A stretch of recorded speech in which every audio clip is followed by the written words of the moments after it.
Dá uma salva de palmas para Jesus. Fique de pé, por gentileza. Queridos irmãos, por favor, todos os irmãos, um minutinho só em pé.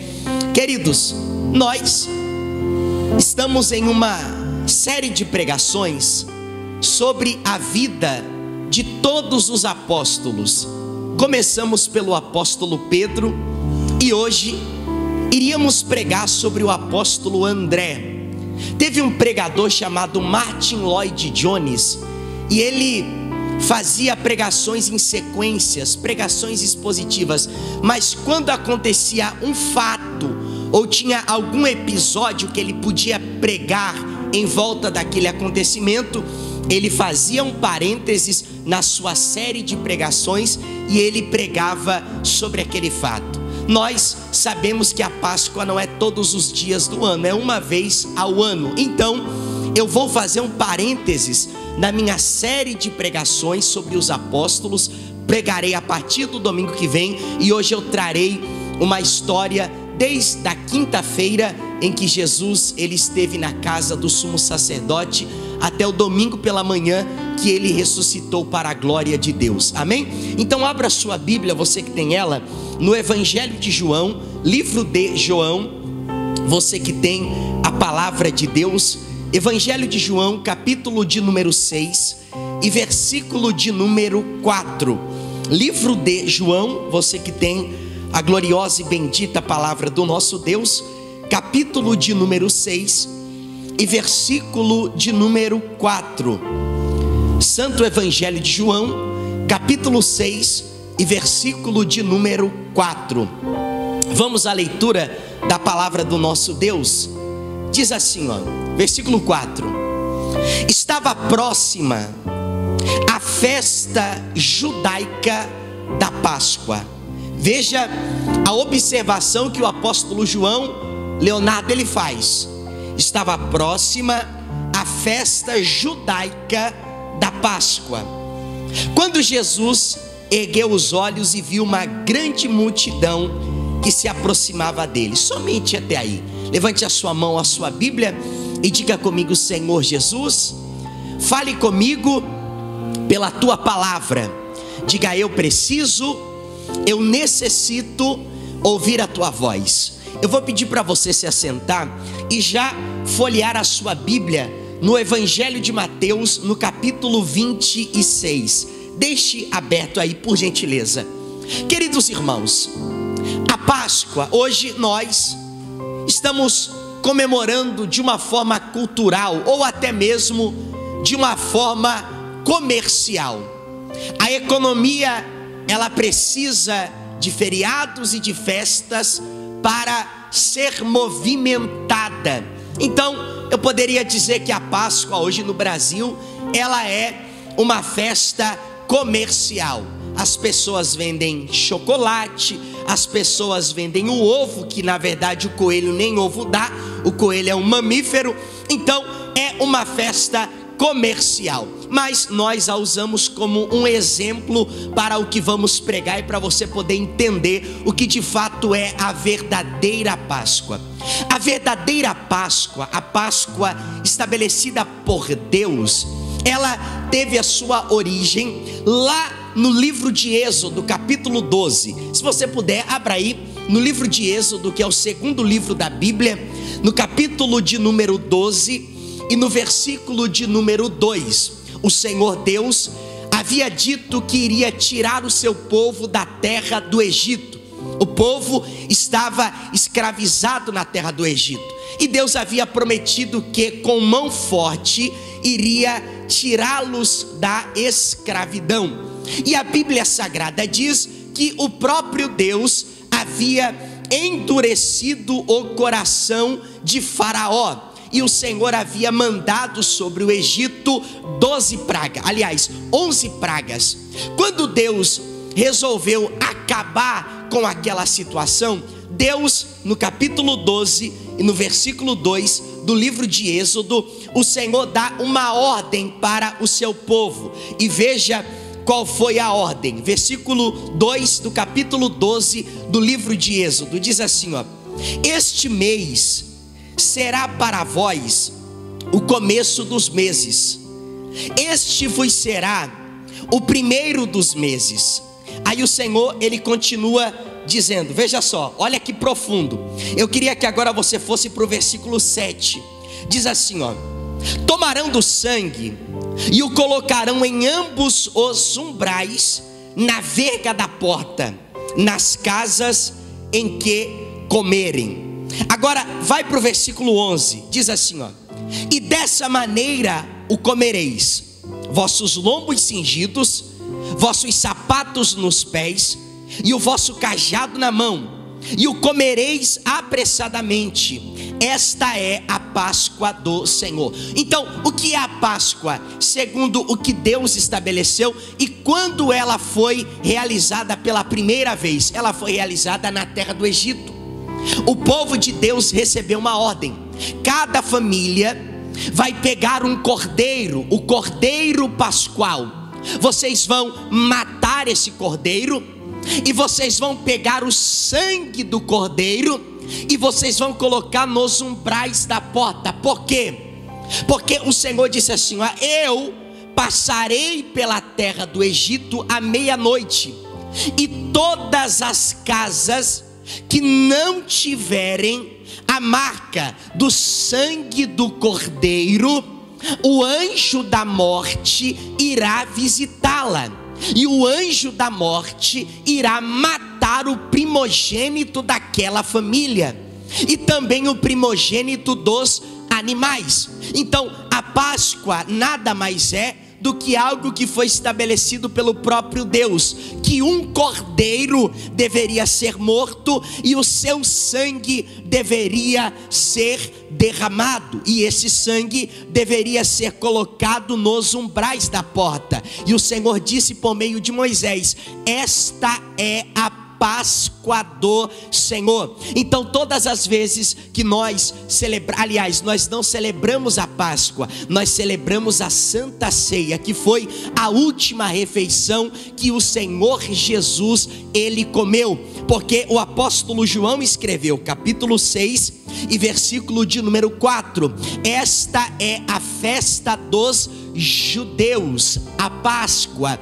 Então a Páscoa, no seu sentido literal, é a festa dos judeus. Quem entendeu, diga graças a Deus. Nós, como cristãos, comemoramos essa festa mensalmente quando participamos da ceia do Senhor.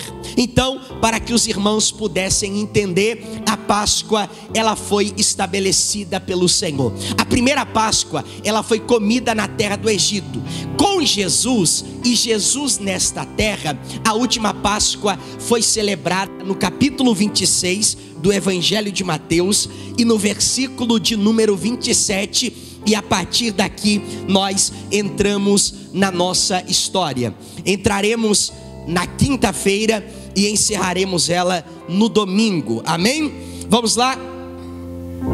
Evangelho de Mateus, capítulo 26 e versículo de número 17. A primeira Páscoa foi no Egito, e a última delas com Jesus foi em uma noite de quinta-feira.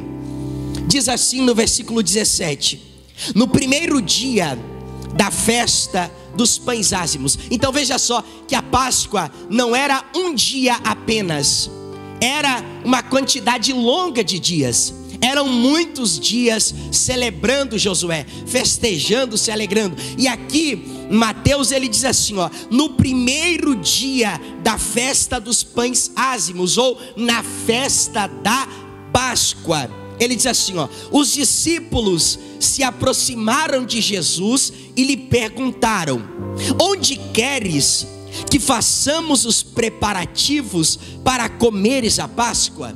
Ele respondeu: vá à cidade procurar um certo homem e diz-lhe: o mestre manda dizer, o meu tempo está próximo, em tua casa celebrarei a Páscoa com os meus discípulos. E eles fizeram como Jesus lhes ordenara. Então Jesus, ele reúne os discípulos em um dos dias da festa da Páscoa, e ele celebra o que para ele seria a última ceia ou a última Páscoa. A Bíblia diz que Jesus dá ordem para que os discípulos fossem até a cidade e entrassem na casa de um homem, e a mensagem para este homem era a seguinte: o mestre manda dizer: nós passaremos a Páscoa na sua casa, porque o meu dia já está próximo. É ali que Jesus reúne os discípulos,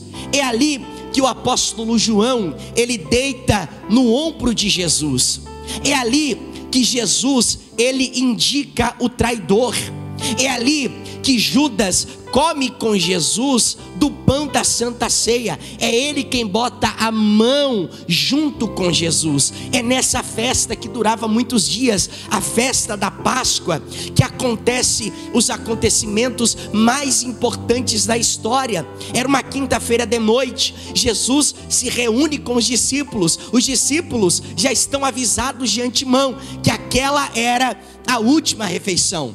Os discípulos já estavam avisados que aquela seria a última celebração que eles teriam com Jesus antes de ele ser crucificado.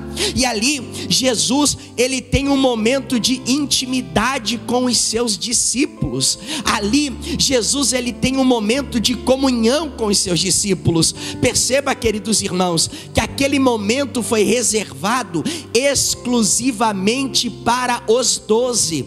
Não tinha pessoas de fora. Lázaro não estava presente. A Bíblia pelo menos não registra outras pessoas a não ser os apóstolos. Tem até uma pintura muito famosa de Leonardo da Vinci, A Última Ceia, e naquela linda pintura tem somente os 12 apóstolos. Pode ser que estava ali a mãe de Jesus, Maria de Magdala, Madalena, enfim, poderia ter outras pessoas, mas a Bíblia não registra. O que a Bíblia registra era a presença de Jesus e os seus 12 apóstolos, e ali Jesus, ele celebra a última ceia. Isso ainda é quinta-feira à noite. Quando Jesus, ele celebra a última ceia, a ponto de dizer: vocês comerão do meu pão, comerão do cálice e assim por diante. A Bíblia diz, queridos irmãos, que Jesus, ele reúne os seus discípulos e ele vai até uma montanha chamada Getsemane. E a Bíblia diz que nessa montanha o Senhor leva novamente os seus discípulos para orar. A Bíblia diz que quando eles chegam nessa montanha ou nesse monte chamado Getsemane, Jesus, ele separa 3 daqueles que eram mais íntimos: Pedro, Tiago e João. E o que Jesus faz? Jesus convida eles para orar. Jesus convida eles para clamar. Digamos que em uma distância ficaram os 8, porque Judas já tinha saído, porque Judas tinha feito um combinado com os líderes dos judeus, então Judas já tinha saído. Ficaram apenas os 8 discípulos. Então esses 8 discípulos, eles ficam em uma parte no monte Getsemane.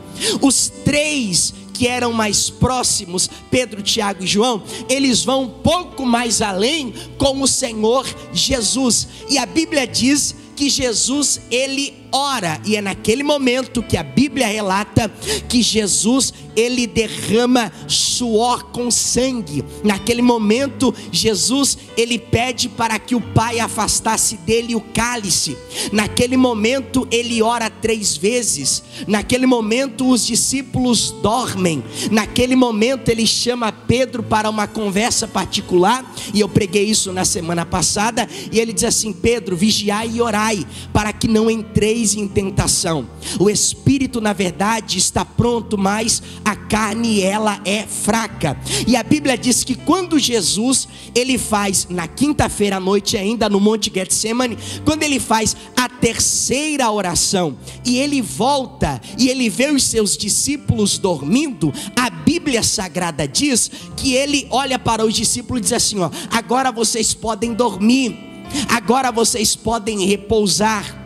porque já é chegada a minha hora. E a Bíblia diz que nesse intervalo de tempo, quem se aproxima? Judas, aquele que momentos atrás ou horas atrás estava sentado na mesa com Jesus. Agora Judas se aproxima de Jesus e a Bíblia diz que Judas, ele dá um beijo no rosto de Jesus, porque Judas, ele havia feito um combinado com líderes dos judeus, que aquele que ele beijasse no rosto, este era o indicado. Então Judas, ele beija no rosto de Jesus, e os soldados, entendendo o sinal, se aproximam.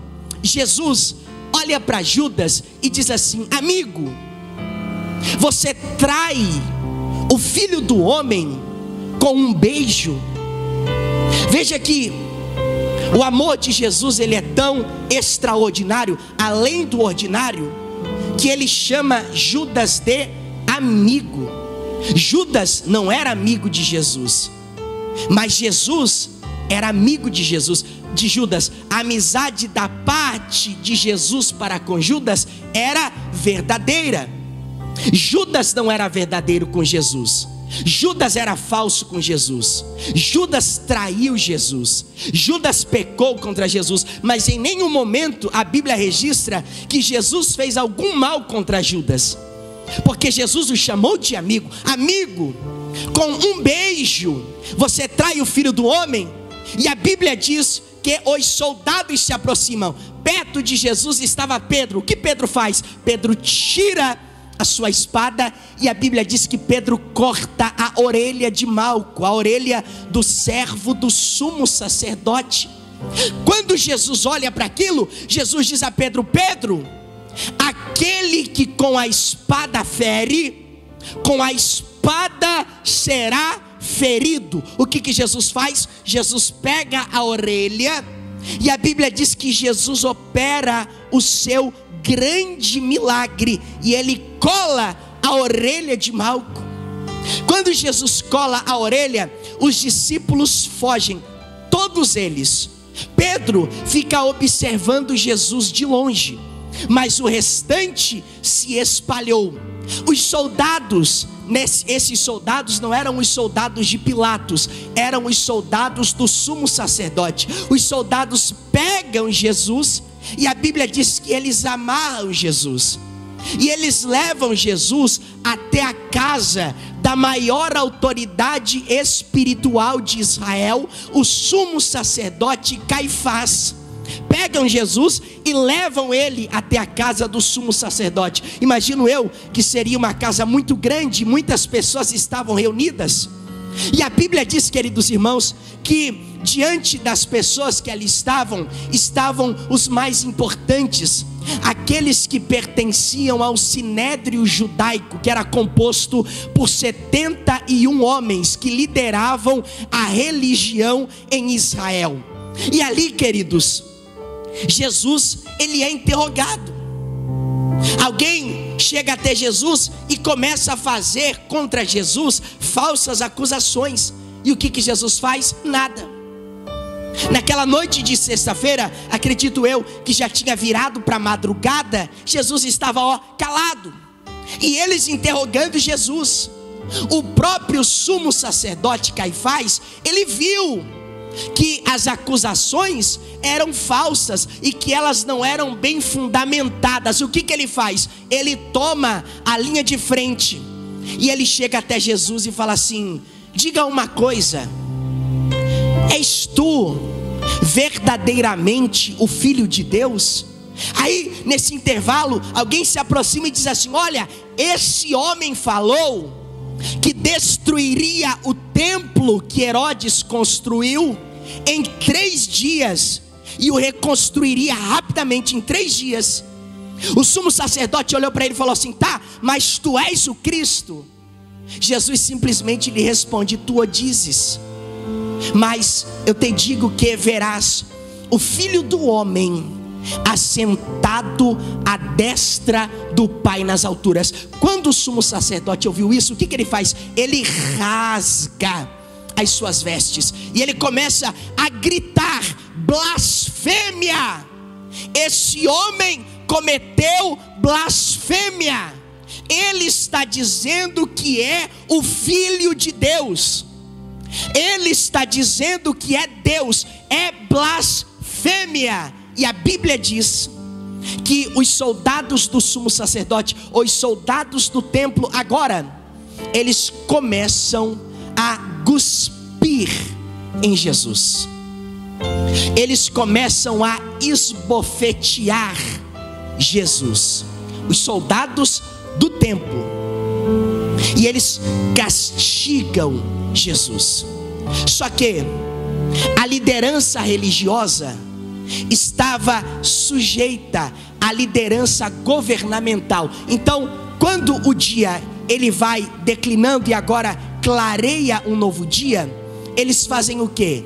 Eles pegam Jesus e eles levam Jesus até a casa de Pôncio Pilatos, que era o governador daquela província. Porque qual era o pensamento dos judeus? Nós não iremos matá-lo, é festa da Páscoa, então nós queremos comer a Páscoa. Vamos estar com a nossa mão livre do sangue desse homem. Vamos levá-lo até o governador, e o governador vai mandar matar Jesus. Não tem nada a ver conosco, nós só batemos nele. Agora a responsabilidade é toda com o governador. E eles pegam Jesus e eles levam até o governador Pôncio Pilatos. Isso já se aproxima da sexta-feira. Quando Pilatos, o dia clareia, e Pilatos ele vai conversar com Jesus. Havia um tumulto muito grande na cidade. A mulher de Pilatos, ela chega para ele e fala assim: olha, essa noite eu tive um sonho assustador, e eu chego a me arrepiar. E a mulher de Pilatos diz assim: esse sonho me incomodou tanto, e eu quero te dar um conselho. Não faça nada contra este justo, porque essa noite eu sonhei com ele. Então, quando Pilatos ele vai interrogar Jesus, ele já vai com a mente perturbada, porque a questão era a seguinte: Pilatos, se ele permitisse uma rebelião naquela província, o próprio imperador César Augusto poderia mandar matá-lo. Por quê? Porque ele era o responsável daquela região, ele era o líder daquela região. Então ele tinha medo de que houvesse uma agitação tão grande, e essa agitação chegasse até César, e César mandasse matar ele. Então ele estava literalmente entre a cruz e o punhal. Ele estava dividido. Ele, de certa forma, ele não queria mandar matar Jesus. Ele era ímpio, ele era profano, mas a mulher dele tinha alertado: não faça nada contra este justo. E a Bíblia diz que na sexta pela manhã, Pilatos vai conversar com Jesus, e a primeira palavra, ou a primeira frase de Pilatos a Jesus é: és tu o rei dos judeus? Jesus olha para ele e diz assim: tu o dizes? Pilatos falou: tu não sabes que eu tenho poder tanto para mandar te soltar, quanto para mandar te prender e te matar? Jesus, ele olha para Pilatos e diz assim: nenhum poder tu terias se do céu não te fosse dado. Naquele momento, Jesus estava diante de Pilatos, mas a hora já se aproxima em que Pilatos estará diante de Jesus, e não será mais Pilatos quem irá interrogar Jesus, mas será Jesus quem interrogará Pilatos. Pilatos olha para Jesus e vê que de fato aquele homem não tinha cometido crime algum. E Pilatos lembrou.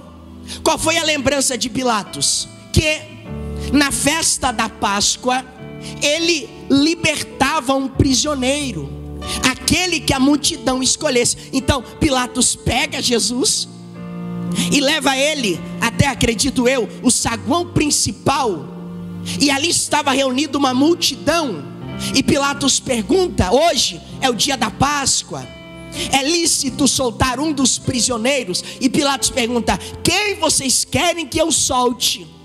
Vocês querem que eu solte Jesus, o justo, aquele que se diz o rei dos judeus, ou vocês querem que eu solte Barrabás? Os líderes judeus estavam no meio do povo, e eles começaram, diz a Bíblia Sagrada, eles começaram a persuadir as pessoas, e as pessoas começaram a gritar: solte Barrabás e crucifique Jesus. Solte Barrabás e crucifique Jesus. Solte Barrabás e mate Jesus.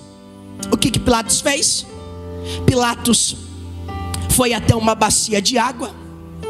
Pilatos lavou as suas mãos e disse assim: eu estou livre do sangue deste justo. E a Bíblia diz que Pilatos agora ordena que os soldados romanos, ou os soldados da pretória romana, castiguem Jesus, açoitem Jesus. Agora a conversa é um pouco diferente, porque os romanos eram especialistas em torturar. Vale lembrar que Roma era o maior império da época.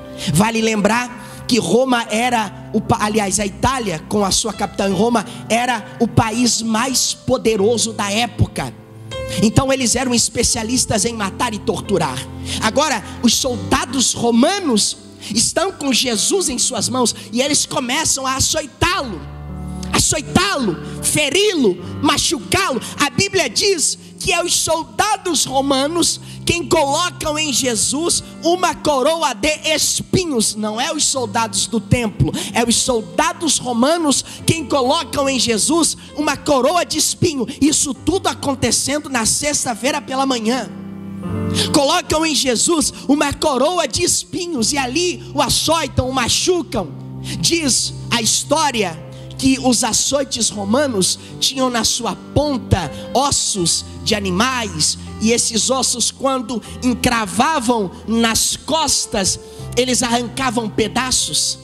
O que Jesus suportou, a dor que Jesus suportou, nenhum ser humano suportaria. Eu até recomendo essa cultura. Quando você puder, assista o filme A Paixão de Cristo, de Mel Gibson. Ali retrata um pouco do que foi o sofrimento de Jesus.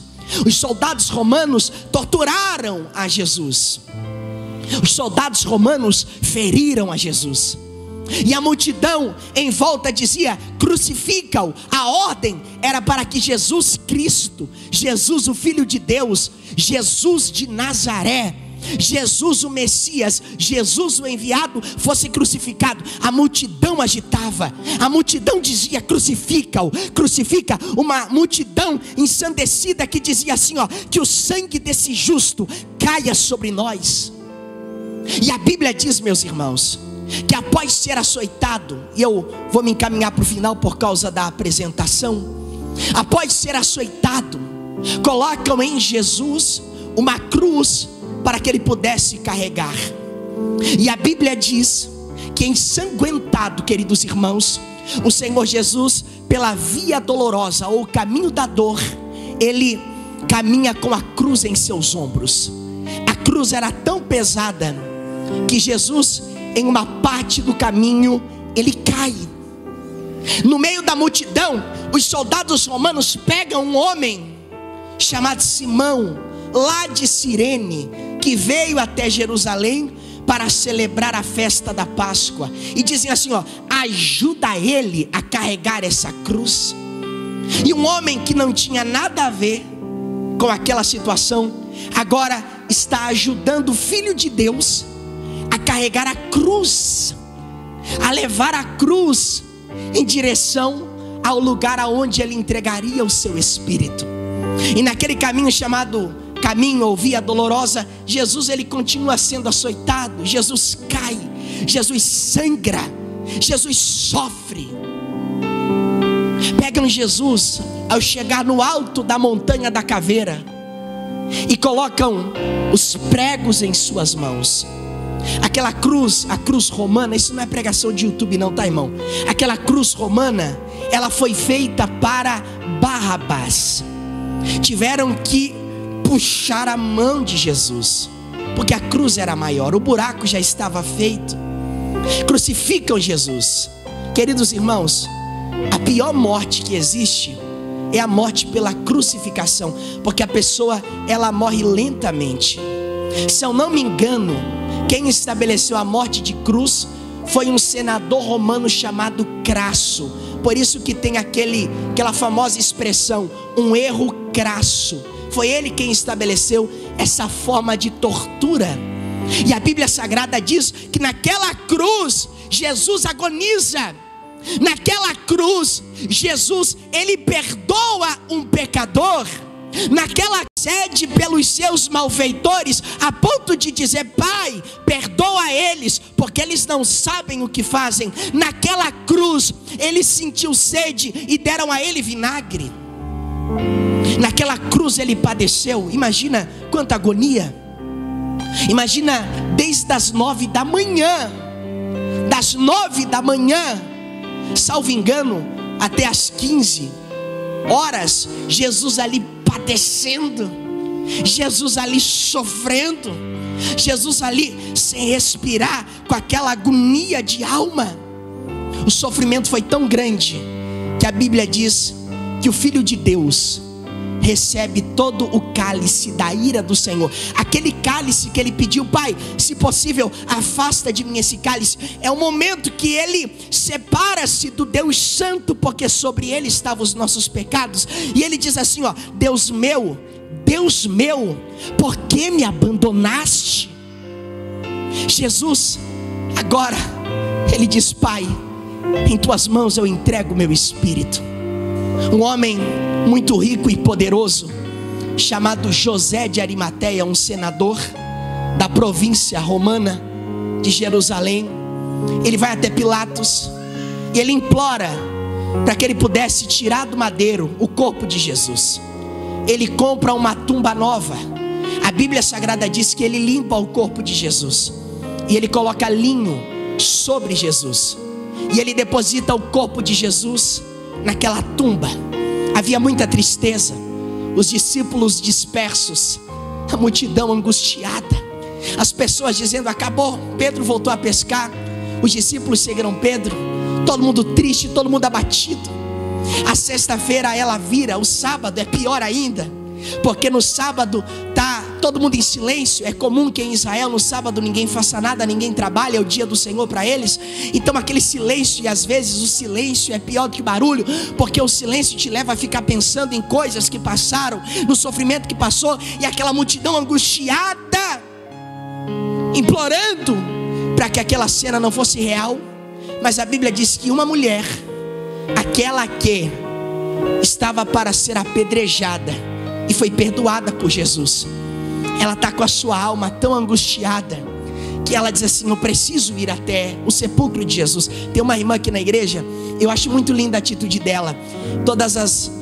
Sempre que ela pode, ela vai até o cemitério e ela fala: pastor, ali está o resto do meu pai, ele não está mais ali, mas em honra aos restos que estão ali, porque foram aqueles membros que me alimentaram, eu não deixo o sepulcro do meu pai com mato, sujo. Eu sempre vou ali, eu arrumo, eu pinto. Eu sei que o meu pai não está ali, mas em honra àqueles membros que me alimentaram, eu não permito que fique jogado. E eu imagino que esse era o sentimento de gratidão de Maria Madalena. Ela queria ver Jesus, ela queria ir até aquele que livrou ele da morte, até então apenas da morte material, segundo o que ela pensava, mas Jesus havia livrado ela da condenação eterna. E quando ela se aproxima, e eu estou encurtando, isso aqui é pregação para 2 horas, a Bíblia diz que ela vê um anjo, e ela, ao ver esse anjo, ela o confunde com um jardineiro. E a Bíblia diz que ao se aproximar, na verdade não era um jardineiro e também não era anjo, era o que ela imaginava: ou é anjo ou é jardineiro. Era o próprio Cristo ressurreto. E o próprio Cristo olha para essa mulher e diz assim: Maria, por que procuras entre os mortos aquele que está vivo? O Senhor olha para ela e diz assim: vá e diga aos meus discípulos e a Pedro que eu já ressuscitei. Veja que o sofrimento que começou na quinta foi para sexta, aumentou no sábado, Mas no domingo, pela manhã, o nosso Salvador já havia ressuscitado. E hoje, como cristãos, nós comemoramos a morte de Cristo, mas acima de tudo, a sua ressurreição. Jesus é o único que não tem os seus restos mortais em uma sepultura. Ele não está mais aqui, mas ele já ressuscitou. Fique de pé, por gentileza. Curve a sua cabeça. Nós teremos agora a apresentação das crianças. Esse é o momento de agradecimento, de reflexão, de louvor, porque o Cordeiro de Deus, ele foi sacrificado pelos nossos pecados. Abri minha Bíblia em João 20 e me deparei com Maria Madalena chorando junto ao túmulo do rei. Ela levanta sua cabeça, enxugando suas lágrimas, seus olhos ela abriu. E aonde está o corpo do mestre? Ei! Dois anjos Maria viu, e eles me perguntaram: Maria, por que choras? E ela respondeu: é que ali estava o corpo do meu menino Jesus, só que o corpo dele desapareceu.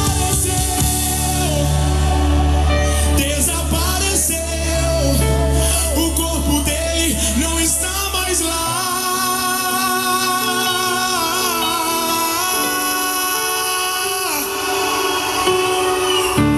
Então Maria se voltar para trás, creio eu, já disposta a ir embora.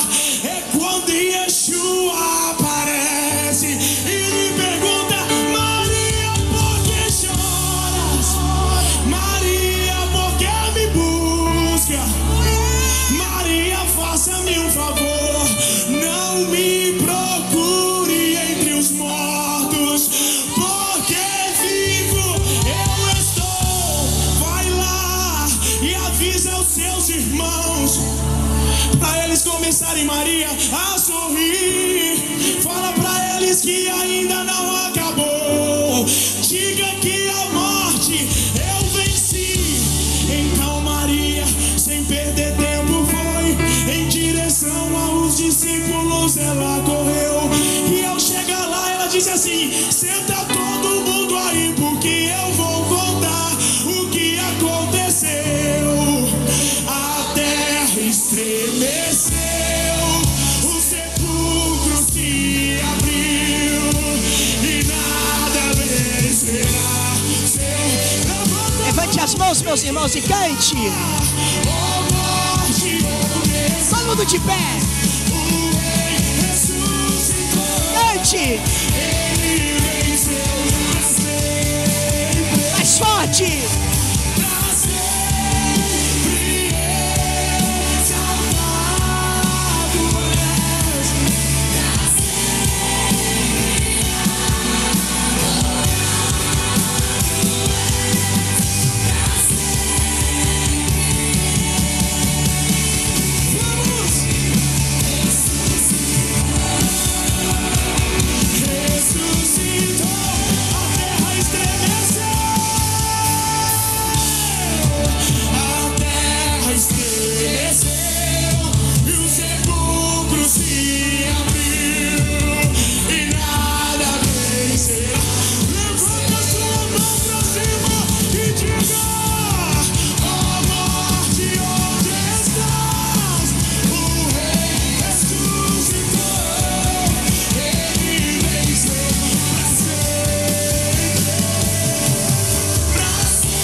Senhor.